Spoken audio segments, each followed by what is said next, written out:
오늘 주님께서 주신 말씀 느헤미야 8장 1절부터 12절까지의 말씀을 함께 봉독하겠습니다. 구약성경 737쪽에 있습니다.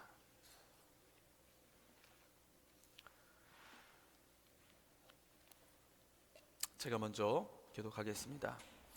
이스라엘 자손이 자기들의 성읍에 거주하였더니 일곱째 달에 이르러 모든 백성이 일제히 수문 앞 광장에 모여 학사 에스라에게 여호와께서 이스라엘에게 명령하신 모세의 율법책을 가져오기를 청하매, 일곱째 달 초하루에 제사장 에스라가 율법책을 가지고 회중 앞 곧 남자나 여자나 알아들 만한 모든 사람 앞에 이르러 수문 앞 광장에서 새벽부터 정오까지 남자나 여자나 알아들 만한 모든 사람 앞에서 읽음에 뭇 백성이 그 율법책에 귀를 기울였는데, 사이스라가 특별히 지은 나무 강단에 서고 그의 곁 오른쪽에 선 자는 마띠야와 스마와 아나야와 우리야와 힐기야와 아마사야요, 그의 왼쪽에 선 자는 부다야요 하숨과 하스바나와 스가랴와 무술람이라.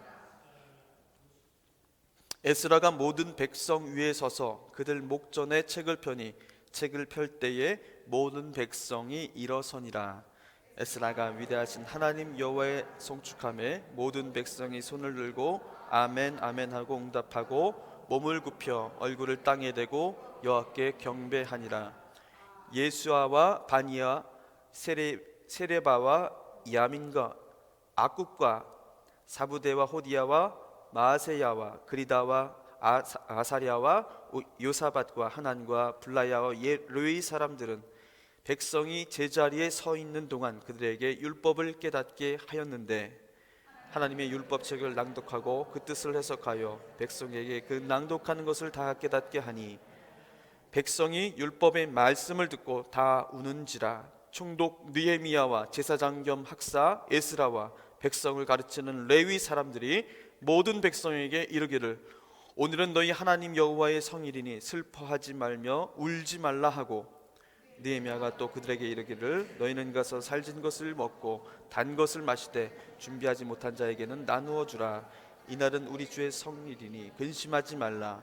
여호와로 인하여 기뻐하는 것이 너희의 힘이니라 하고, 레위 사람들도 모든 백성을 정숙하게 하여 이르기를, 오늘은 성일이니 마땅히 조용하고 근심하지 말라 하니, 모든 백성이 곧 가서 먹고 마시며 나누어 주고 크게 즐거워하니, 이는 그들이 그 읽어 들려준 말을 밝히 암이라. 아멘. 오늘 느헤미야 8장 1절부터 12절까지 말씀, 하나님의 말씀 함께 봉독하였습니다. 이 말씀 통해서 우리가 큰 은혜 받기를 축원합니다. 앞뒤 좌우로 한번 인사 나누십시오. 이제 우리 연말이죠?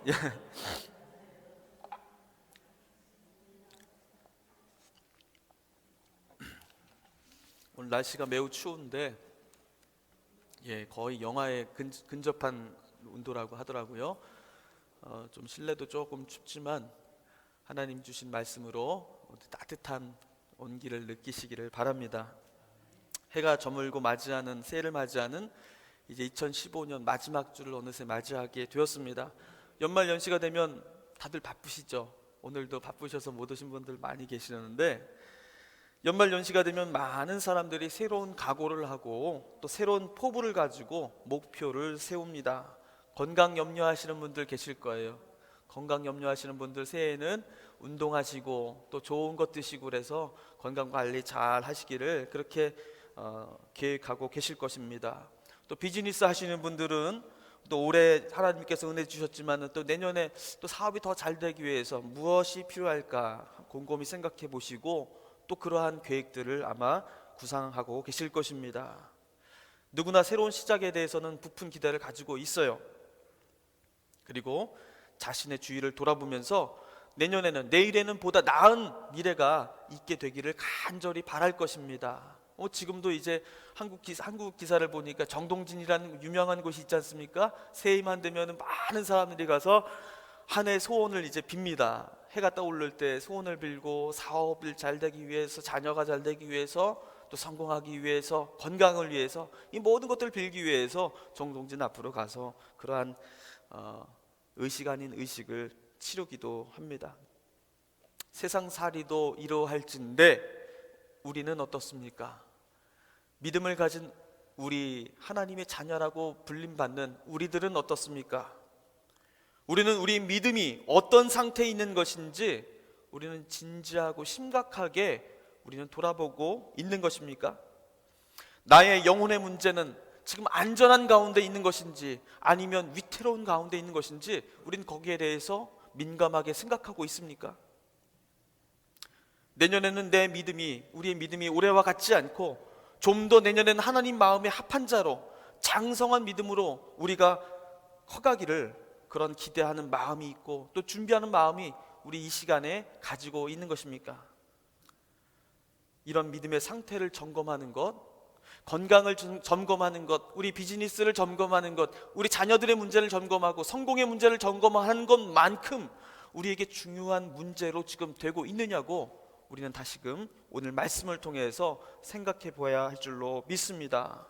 새해를 맞이하는 우리 믿음의 자세, 정말 우리에게 중요한 것인지, 중요하다면 우리가 어떻게 변화를 다시금 주님 앞에 약속하고 주님 앞에 아뢰야 할지를 오늘 주신 말씀을 통해서 함께 생각해 보기로 하겠습니다.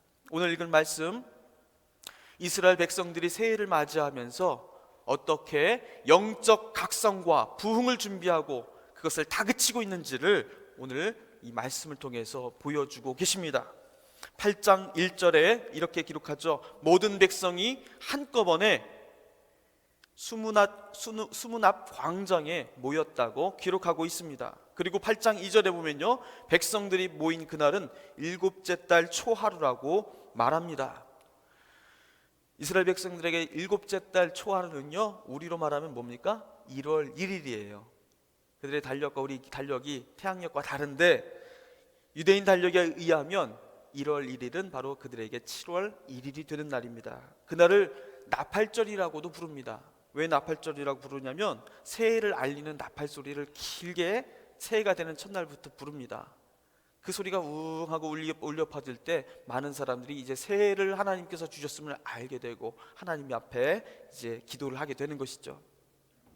아마도 그날에도 새해를 알리는 나팔이 이른 아침의 정적을 깨웠을 것입니다. 그런데 그날은 어떤 다른 나팔절과는 다르게 모든 백성이 한꺼번에 쏟아져 나와 예루살렘의 수문 앞 광장에 모였다고 성경은 기록하고 있습니다. 무슨 일이 있었던 것일까요? 왜 그들은 약속이라도 한 듯이 한꺼번에 그 광장 앞에 모이게 된 것일까요? 오늘 말씀을 통해서 이스라엘 백성들 안에 벌어지고 있는 이 사건을 오늘 이해하기 위해서는요, 오늘 맞이하고 있는 새해 첫날인 7월 첫 하루가 해마다 반복되는 평범한 똑같은 그 새해 아침이 아니었다는 것을 먼저 우리가 아는 것이 중요합니다. 느헤미야 6장 15절 말씀에 느헤미야를 통한 예루살렘의 성벽이 비로소 완공되었다는 그러한 기록이 나와 있습니다. 예루살렘의 성벽이 드디어 완공이 되었다는 건 무슨 말입니까? 여러분 잘 아시죠? 우리 이스라엘 백성들이 많은 범죄함을 통해서 하나님의 심판을 받고 또 그들의 회개를 위해서 하나님이 포로로 바벨론으로 잡혀가게 만듭니다. 그들이 70년이라는 긴 세월 동안에 바빌론의 포로로 있는 동안에 그들은 많은 고초를 겪었습니다. 더 이상 이제 자신의 땅으로 예루살렘으로 돌아오리라는 기대를 모두 접었을 것이에요. 하지만 많은 예언자들을 통해서 그들을 다시 예루살렘으로 귀환하도록, 그리고 다시금 성전을 재건하고 성벽을 다시 건축하도록 독려하셨습니다. 그래서 538년에 처음으로 1차로 예루살렘으로 귀환한 사람들, 그 사람들을 통해서 시작된 그 성전 재건의 공사, 성벽 재건의 공사가 마침내 444년, 444 기원전을 얘기하는 거예요. 느헤미야를 통해서 기원전 444년에 비로소 완공이 되었던 것이에요. 그럼 생각해 보십시오. 얼마나 오래 걸렸습니까? 1차 귀환, 처음으로 바빌론으로부터 돌아와서 처음 기초를 닦고 나서 그것이 완공되기까지 무려 100년이라는 시간이 걸렸던 것입니다. 그 사이에 쉬운 일, 쉽게 일이 진행된 것도 아니었어요. 일들이 엄청나게 많이 문제가 생겼습니다. 성전을 재건하려고 하니까 누가 방해를 했어요? 사마리아 사람들이 와서 방해를 합니다. 우리도 같이 공사에 참여하게 해주시오. 자기 지분을 내놓으라는 것입니다. 내 지분이 없이는 당신들도 함부로 이곳에 성전을 짓지 못한다는 것이에요. 그만큼 많은 분열과 반목이 생겨났습니다. 그뿐이 아니에요. 돈이 부족했습니다. 돈이 부족하니까 돈줄이 떨어지니까 공사를 중단해야 되는 위기가 또 찾아오기도 했었어요. 그리고 그들이 기초를 처음 닦았을 때에 예루살렘으로 오기 전에 상상했고 머릿속에 그렸던 그 예루살렘의 성전이 아니었어요. 너무나도 보기에 초라하고 작은 것에 불과했던 그러한 성전을 보면서, 기초 공사를 보면서 그들은 예루살렘을 다시금 재건하려고 하는 그런 마음의 의지를 접게 되었던 것입니다. 그 많은 일들이 그 사이에 있었어요. 우리도 일 하나 하자면요, 여러 가지 일들이 생기지 않습니까? 일들이 생각처럼 쉽게 되는 것들이 아니잖아요. 예루살렘을 재건하려고 했었던 그 이스라엘 민족의 그 원대한 계획과 꿈들이 100년이라는 긴 시간 동안 차츰차츰 진행되다가 중단되기도 하고 어려움을 겪다가 겨우 이제서야 느헤미야를 통해서 성벽이 완공되는 그러한 감격을 맛보게 된 것입니다. 얼마나 길고 얼마나 험난한 세월이었습니까? 성전 기초를 처음 닦았던 사람들은요, 이 성벽이 완성된 것까지 보지도 못하고 다 죽게 된 거예요. 그만큼 많은 세대를 거쳐서야 이루었던 기나긴 역경의 시간이었다는 것입니다. 그러하기에 그 성벽이 모두 완성될 때에 그들의 감격은 남달랐을 것입니다. 하나님의 약속은 드디어 이렇게 완성되고 이렇게 우리를 통하여 이루어주셨구나. 그들은 환호성을 지르고 큰 감격에 빠지게 되었을 것입니다. 그런데 성벽을 재건하고 거기에 성문을 새로 짜서 맞추어 달고 거기에 문지기도 세우고 모든 일이 다 끝났다고 누구나 다 그렇게 생각했을 법한 그때에 이제는 하나님 전도 지어졌고 이제는 성벽도 안전하게 만들어졌으니 이제 모두 다시 하나님께서 주신 생업으로 돌아가 주어진 새 터전에서 각자 살 길을 찾아보자고 그렇게 말했을 법도 한 그때에 그들은 예루살렘 수문 앞 광장에 모였다는 것입니다. 무슨 뜻입니까? 이스라엘 백성들은 이스라엘을 재건한다는 것, 그리고 이스라엘을 회복시킨다는 것을 그저 성벽을 다시 건축하고 무너진 성전터에 다시금 성전을 짓는 것으로 그들이 말하고자 했던 하나님이 약속하신 이스라엘의 재건과 회복을 이룰 수 있다고 본 것이 아니었다는 것입니다. 이스라엘이 재건되는 것은요, 건물이 아니라 바로 믿음의 토대를 다시 세우는 것이라고 믿었던 것입니다. 이스라엘이 바벨론으로 70년이라는 긴 세월 동안에 포로 생활을 하게 된 그 이유가 무엇이었습니까? 그들은 곰곰이 자신들을 돌아봤던 거예요.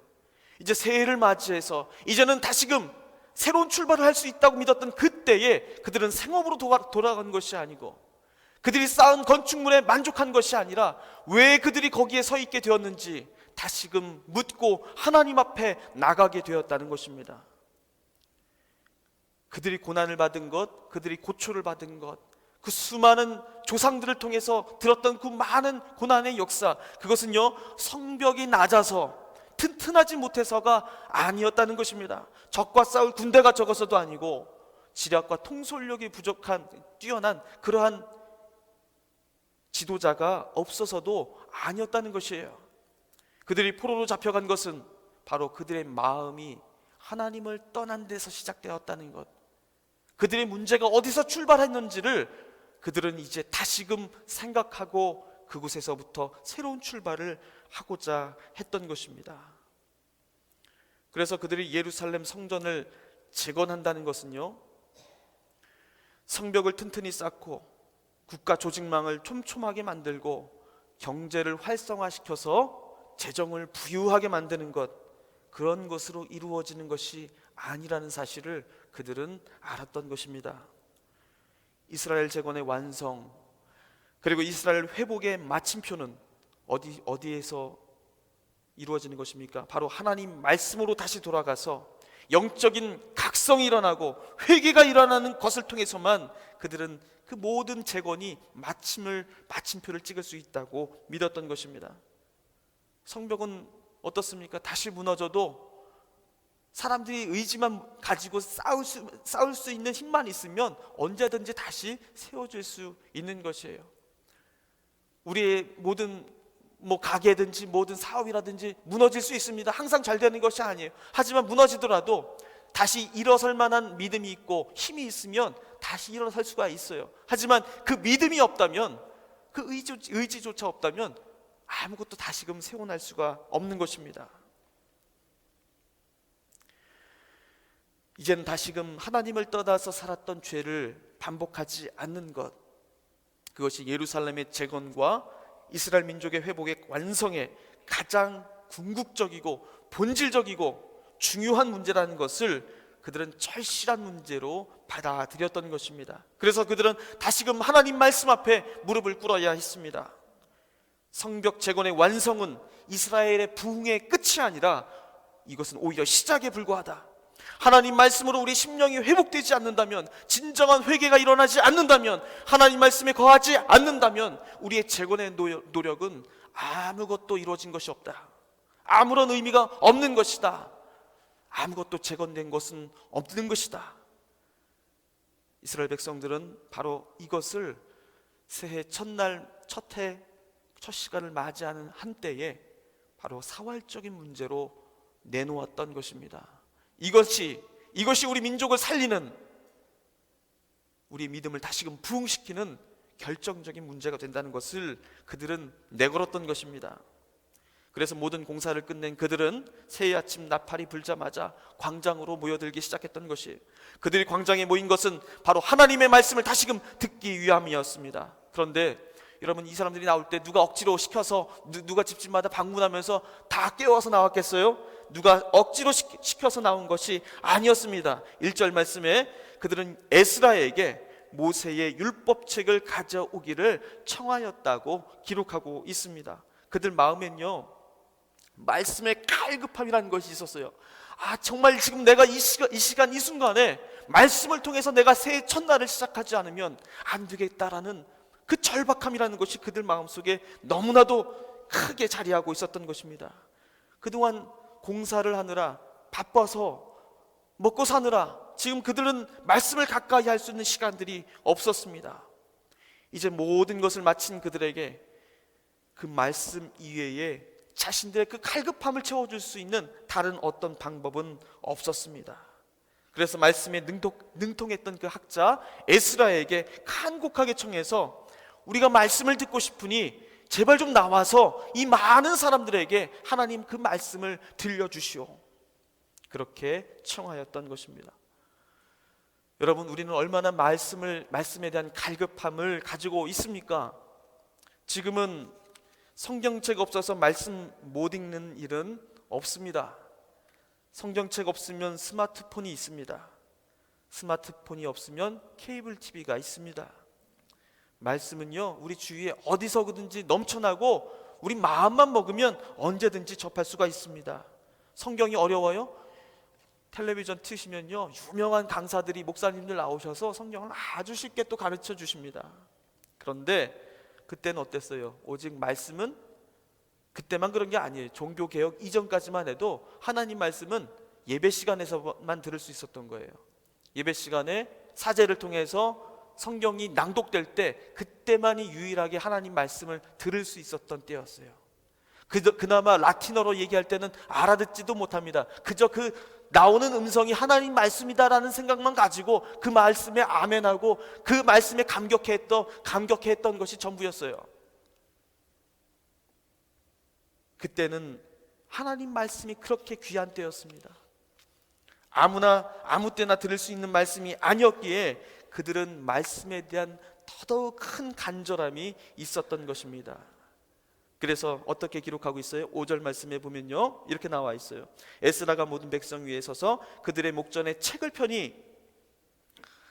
폈어요. 이렇게 성경을, 말씀책을, 모세우경책을 폈습니다. 펼 때에 모든 백성들이 자리에서 일어났다고 기록하고 있습니다. 그곳에 모인 광장에 모인 사람이 몇 명이었어요? 4만 명이 넘는 엄청나게 많은 사람들이었습니다.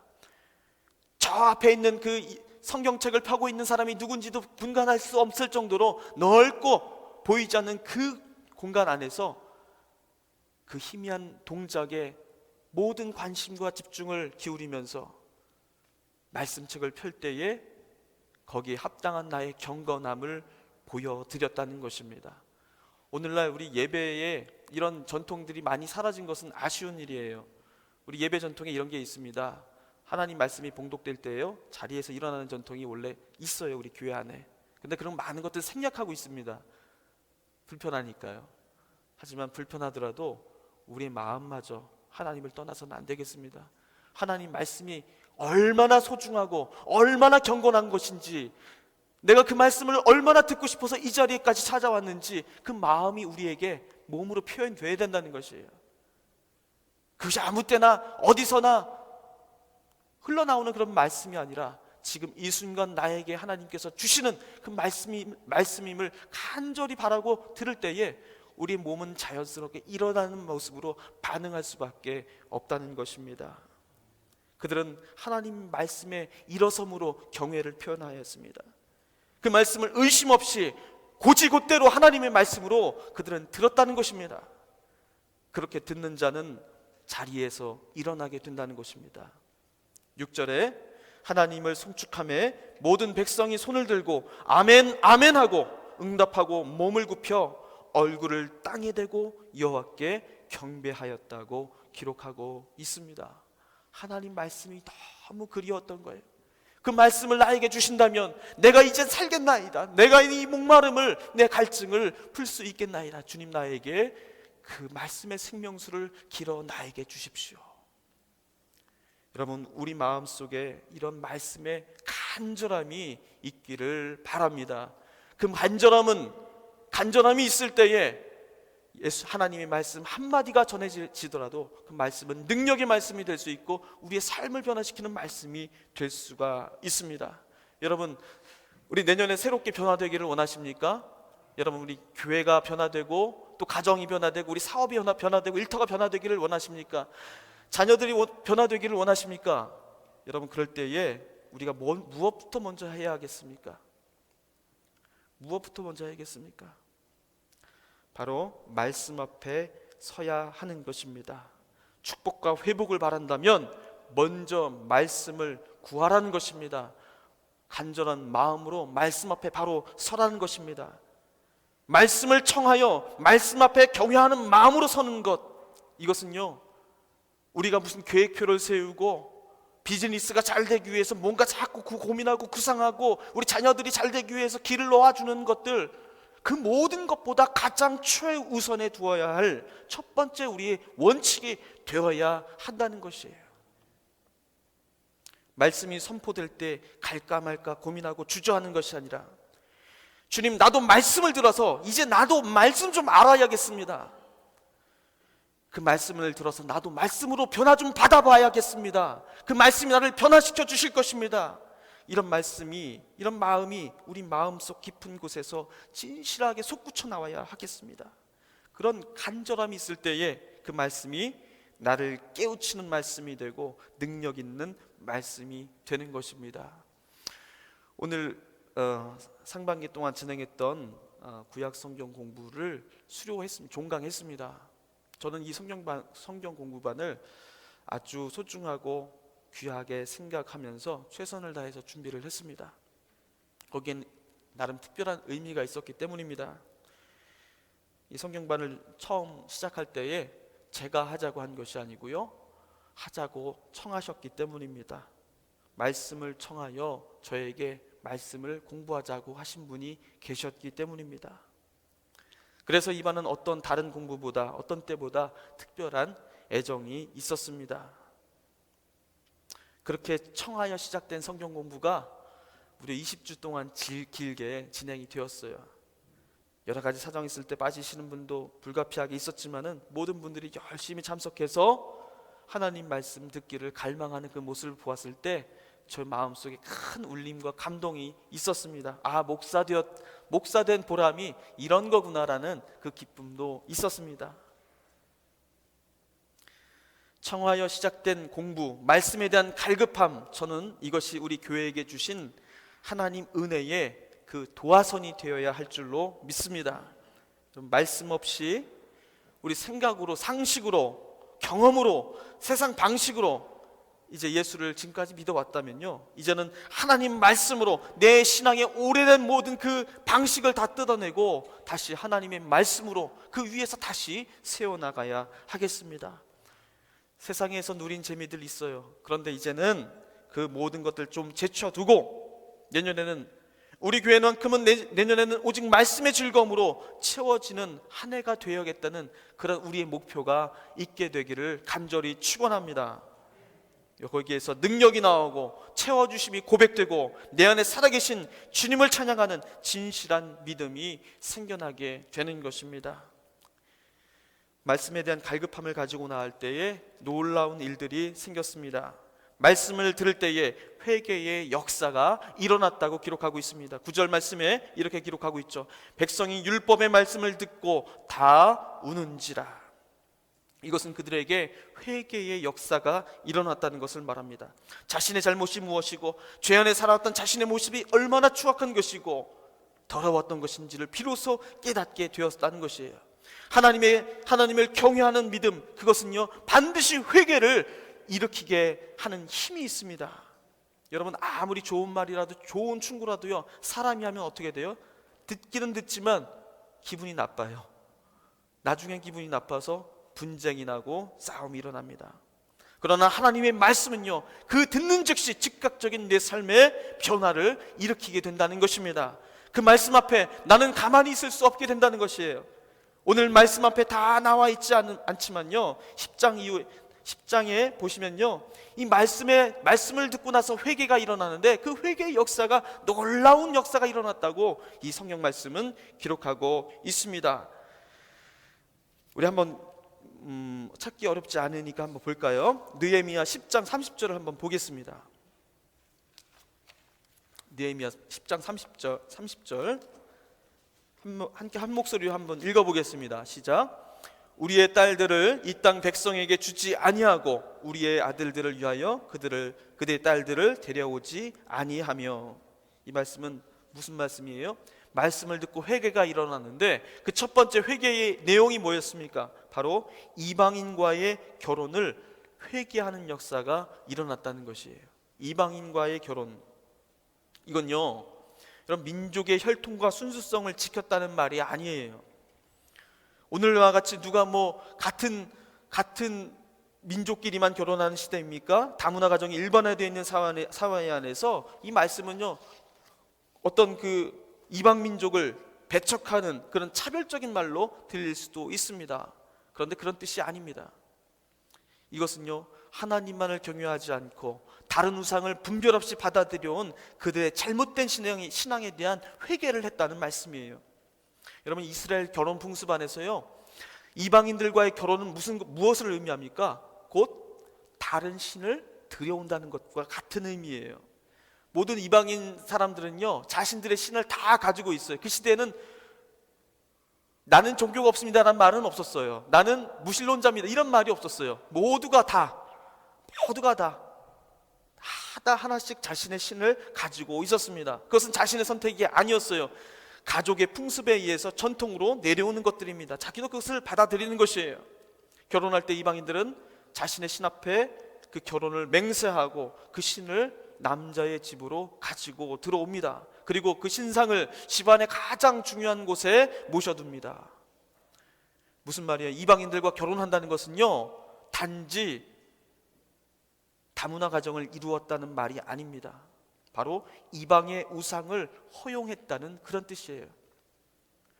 이스라엘이 하나님의 심판을 받고 남북으로 분단되고 바벨론으로 포로로 끌려간 것은 무엇 때문입니까? 바로 자신의 살 길을 누구에게서 찾았어요? 하나님에게서 찾은 것이 아니라 바로 이방 민족과의 정략 결혼으로 안정을 택했기 때문이었습니다.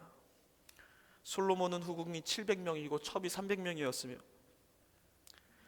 그들 모두가 이방인이었습니다. 지혜의 왕이라고 칭송받았던 그조차 이방신을 허용하였을 때에 하나님은 솔로몬의 그 찬란한 영광을 한순간에 무너뜨리셨습니다. 남북으로 다시 갈라졌죠. 그런데 북이스라엘이 무너졌습니다. 무엇 때문이었습니까? 아합 왕 때로부터 시작된 바로 이방인과의 결혼이었어요. 아합 왕이 누구를 데려왔습니까? 이세벨을 데려와서 결혼할 때에 이세벨은 누구를 데리고 왔습니까? 가나안의 우상 바알의 신전을 들여오게 된 것이에요. 그래서 북이스라엘 곳곳에 바알 신전이 세워집니다. 그곳엔 옆엔 뭐가 있어요? 여호와의 신전이 있어요. 하나님을 숭배하고 바알을 숭배하는 이 말도 되지 않는 이런 일들이 바로 그들 마음속에 도처에서 벌어지고 있었던 것입니다. 바벨론 포로에서 돌아온 그들, 예루살렘으로 돌아와서 다시금 이스라엘을 회복시키자고 했던 그들, 여러분 그들 누구였던 것 같습니까? 그들 나름대로는 굉장히 높은 신앙인들이었어요. 신앙심이 높은 사람들이었어요. 깊은 사람들이었습니다. 왜요? 예루살렘으로 다시 돌아가자고 했을 때 누가 돌아가요? 그죠? 번영된 그 도시가 낫죠. 아무리 이방인의 도시지만 이미 거기서 오랫동안 살았어요. 자신은 고향 땅을 본 적도 없습니다. 자신의 조상들이 살았던 그곳으로 돌아가자는 말에 선뜻 황폐한 그 땅으로 누가 돌아가겠습니까? 하지만 말씀을 믿고 거기까지 따라온 사람들이었어요. 그들은 마음에 신실함이 그래도 있었던 사람들이었습니다. 자신의 모든 재물을 내어놓고 성전을 건축하고 성벽을 재건하는데 자신의 모든 헌신을 다했던 사람이에요. 얼마나 믿음 좋은 사람입니까? 하지만 그들에게도 문제가 있었다는 것이에요. 아직 그들이 깨닫지 못했던 것이 있었습니다. 어느샌가 자신의 문화의 일부로 받아들여진 것이 있었어요. 아무렇지도 않게 여겨졌던 관습이 있었습니다. 습관이 있었습니다. 그것이 바로 이방인들과의 결혼이었다는 것이에요. 굳이 그것을 죄라고 여기지 않았고 무감각했던 그 생각들이 말씀 앞에 서고 나니 그것이 죄였다는 것이 깨달아지게 되었다는 것입니다. 이방인과의 결혼을 회개하게 되었다는 것이에요. 그 회개의 역사가 일어나고 이스라엘 백성들은 더 이상 세상적인 안정과 이득을 위해 하나님과 우상을 동시에 섬기지 않겠다는 그러한 결단을 주님 앞에 드리게 된 것입니다. 여러분, 우리에게도 이 같은 회개의 열매가 있어야 하겠습니다. 우리 마음의 중심이 오직 하나님에게로만 오로지 향해야겠습니다. 하나님을 믿는 것과 세상 방식을 따르는 것과 우리 결코 혼동해서는 안 되겠습니까? 안 되겠습니다. 하나님도 섬기고 세상 일도 섬기는 것을 우리 스스로 이 교회 안에서 양립하지 말아야겠다는 것이에요. 세상에서 느끼던 그 재미를 가지고 교회에 들어오지 말라는 것입니다. 그 목적으로 하나님을 섬기지 말라는 것이에요. 하나님 믿는 것은 어떤 타협이나 절충 같은 것이 절대로 끼어들 수 없는 것입니다. 여러분, 하나님 믿을 때에 여러분 많은 유혹이 있습니다. 여러분, 우리 교회도 이만한 교회지만은 이보다 조금만 더 커도요, 그 목사에게 주어지는 유혹이라는 것은 작은 것이 결코 아니에요. 무슨 유혹이 있을까 그렇게 생각하시겠죠. 저도 한국에서 목회를 하다 보니까 그런 유혹들이 있다는 것을 많이 느끼게 되었습니다. 조용기 목사님이 하시는 순복음교회 얘기할 것도 없어요. 그 작은 100여 명 되는 교회도요, 뭔가 할 때에 어떤 힘을 행사할 수 있다라는 그런 권력의 맛이라는 것이 목사에게도 있더라는 거예요. 그 맛에 흠취하다 보면요, 예수님, 하나님 그 모든 것들이 없어지고 그 마음속에 세상적인 마음이 찾아와서 유혹이 늘 도사리게 된다는 것입니다. 하다못해 출판물을 하나 찍어내도 그렇고요, 하다못해 어느 곳에 어떤 그 헌금을 통해서 누군가를 도와줄 때에도 그렇고요, 거기 수많은 곳에는 권력이라는 것과 그리고 사람들로부터 인정받는다는 그런 유혹이라는 것이 늘 도사려 있는 것입니다. 그 모든 것으로부터 우리가 결코 타협하지 않고 오직 하나님만 믿고 나갈 수 있는 것 무엇입니까? 바로 회개의 열매를 통해서 우리가 그 모든 유혹으로부터 벗어나야 한다는 것입니다. 우리 모두 하나님 앞에 회개의 열매를 드리기를 원합니다. 내년에는 우리 뉴 그레이스 교회가 이제 세상적인 어떠한 것과도 결코 타협하지 않고 오로지 하나님의 영광만을 위하여 우리의 모든 것을 드려지는 그런 한 해가 되기를 주님의 이름으로 간절히 축원합니다. 두 번째로 안식일을 범하는 죄를 회개했습니다. 포로 생활 동안에 그들이 버리지 못했던 지속된 습관이 있었는데요, 안식일을 지키지 않는 것이었어요. 이방인들과 함께 지내다 보니까 안식일에 일도 하고 돈도 벌고 하는 것이 자연스러웠습니다. 안식일을 성별해서 하나님께 드리는 그 시간이 왜 중요한지 잊어버리게 되었습니다. 안식일은요, 일주일에 나를 위해서 모든 생업을 위해서 살았다면요, 그 중에 하루는 모든 생업을 이루고 허락하신 하나님께 바치는 소중한 시간입니다. 하나님께 바치는 것은요, 곧 자신의 부리는 종과 가축의 수고를 함께 쉬도록 만드는 그러한 사랑의 실천입니다. 함께 살자는 것입니다. 혼자만 먹고 사는데 빠져 살지 말고 내가 살아갈 수 있도록 해주는 하나님도 바라보고, 그리고 나의 주위의 사람들도 바라보자는 것이에요. 둘러보자는 것입니다. 그들을 돌보고 아끼는 것이 하나님을 사랑하는 것이기도 하기 때문입니다. 물론 유대인들의 그 안식일과 우리가 지키는 주일이 똑같은 의미는 아닙니다. 그리고 농경 위주에 살았던 안식일을 지키라는 그 법과 오늘날 우리가 지키고 있는 이 주일이 같은 의미가 될 수는 없습니다. 그러나 본질적인 의미가 다르지는 않습니다. 여러분, 웬만하면 빠지지 않으려고 노력하고 예배드리는 일을 중요하게 여겨야 하는 것이 맞는 거 아니겠어요? 그런데 우리는 어때요? 웬만한 일만 생기면 빠지죠. 웬만한 일만 생기면 빠지는데 우리가 익숙해져 있습니다. 바로 이 사람들도, 이스라엘 백성들도 이랬다는 거예요. 안식일을 지켜오지 않았어요. 지금까지 바벨론에서 살면서 거기가 뭐 하나님을 예배할 수 있는 신전이 있습니까? 뭐가 있습니까? 그들은 안식일에 대한 어떤 경각심과 중요성을 알지 못했다는 것입니다. 이렇게 되면서 그들은 점점 하나님을 생각하고 내게 주어진 생명과 수단과 공급이 어디서 오는지 감사하기 어려워졌습니다. 하나님을 떠나기가 쉬워진다는 것이에요. 회개의 두 번째 열매는요, 바로 예배를 회복하는 것입니다. 예배는요, 곧 말씀을 듣는 것입니다. 그 말씀으로 다시 세상에 나가도록 주님께서 파송하시는 자리가 바로 예배가 되는 것입니다. 여러분, 예배 다음 주부터 우리 예배 형식이 조금 바뀔 거예요. 바뀌는데 왜 바뀌냐면요, 거기는 좀 설명을 나중에 드리겠지만은, 예배는 하나님의 부르심, 말씀을 들음, 다시 보냄받음이라는 이 세 가지의 완결된 구조 안에서 드려지는 것입니다. 그래서 우리는 예배를 드릴 때에 그저 다른 거는 다 중요하지 않고, 중요하게 생각하시는 포인트가 각자 좀 다를 겁니다. 누구는 찬양이 중요하다고 보시는 분도 있고요, 누구는 말씀이 중요하다고 생각하시는 분도 있고요, 누구는 또 다른 것이 중요하다고 보시는 분도 있을 것입니다. 그런데 예배는요, 바로 하나님의 말씀을 듣기 위해 부름받은 자들의 자리예요. 그리고 그 말씀을 듣는 자리입니다. 그리고 들은 말씀을 가지고 세상으로 파송받는 자리예요. 이게 바로 우리 구원의 하나의 완결된 구조입니다. 그런데 우리가 부름받지도 못하고 듣지도 못하고 파송받지도 못하는 그 생활 안에서 우리가 살아간다면 우리 삶이 어떻게 되겠습니까? 하나님이 내 인생의 주인이 되시겠어요? 내 인생에 하나님이 끼어들 틈이 있겠습니까? 나만 혼자 기도 열심히 하고 말씀 읽으면 되지. 그런데 그렇게 되기 어렵다는 거 다 잘 아시잖아요. 그건 스스로를 기만하는 것입니다. 스스로를 기만하는 것이에요. 그건 더 위험한 상황으로 스스로를 몰아가는 것이에요.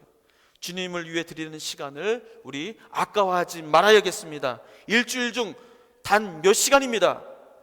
다른 세상 일에 밀려나고 그 시간이 아까워진다면, 여러분, 하나님도 만약에 그 시간, 우리들에게 주시는 그 복 주시는 시간을 아까워하신다면 어떻게 하시겠습니까? 여러분, 우리 모두 내년에는 좀 더 예배에 집중하기를 바랍니다. 예배 안에서 주시는 감격과 생명의 힘으로 우리가 다시금 일어서기를 바랍니다. 마지막으로, 하나님의 일을 위해서 아무 일도 하지 않은 일을 회개하였다고 기록하고 있습니다. 느헤미야 10장 32절에 이렇게 기록하고 있죠. 우리가 또 스스로 규례를 정하기를 해마다 각기 세겔의 3분의 1을 수납하여 하나님의 전을 위하여 쓰게 하되. 자, 그 밑에 어떻게 지금까지 우리들이 하나님의 일에 헌신하지 못하였는지에 대한 모든 일들이 나와 있어요. 그리고 나서 이제부터는 하나님 앞에 우리 모든 재물을 드리는 것을 아까워하지 않고 11조도 내고, 그리고 자신들의 모든 것을 시간과 노력을 바쳐서 하나님께 헌신코자 하는 그러한 결단을 주님 앞에 드리는 모습을 볼 수 있게 됩니다. 하나님을 사랑한다면서 하나님께 물질을 내어놓고 시간 드리는 것을 아까워하는 것은 합당한 믿음이 아니라는 것이에요. 여러분, 이제 새해입니다. 우리의 모습이 어떤지, 하나님 앞에서 어떤 모습으로 살아왔는지 다시금 직시하기를 바랍니다. 그 부족한 자신을 돌아보고 회개하는 것은 오직 하나님 말씀 앞에 섰을 때 일어나는 것입니다. 새해를 맞이하는 이 시점에 여러분, 다른 어떠한 계획에 앞서서 나의 영적 상태를 돌아보고 나의 믿음의 일대 혁신을 이루어내는 그런 계획과 간절함으로 우리 새해 출발이 채워지기를 간절히 축원합니다. 여러분, 이것을 위해서 다른 것을 잠시 미뤄두겠다는 각오마저 필요하다면 할 수 있기를 바라요. 여러분, 진정한 교회의 부흥, 우리 진정한 뉴 그레이스의 재건과 개혁을 위해서는요, 우리가 말씀뿐이라는 그러한 사실을 우리 모두가 절실한 마음으로 새기고 내년엔 보다 열심히 말씀 듣고 말씀 배우고 주신 대로 회개하고 변화하고 거듭나는 우리 거룩한 뉴 그레이스 교회가 되기를 주님의 이름으로 간절히 축원합니다. 기도하시겠습니다. 하나님, 이스라엘 백성들 수문학 광장에 모여 주님 말씀 앞에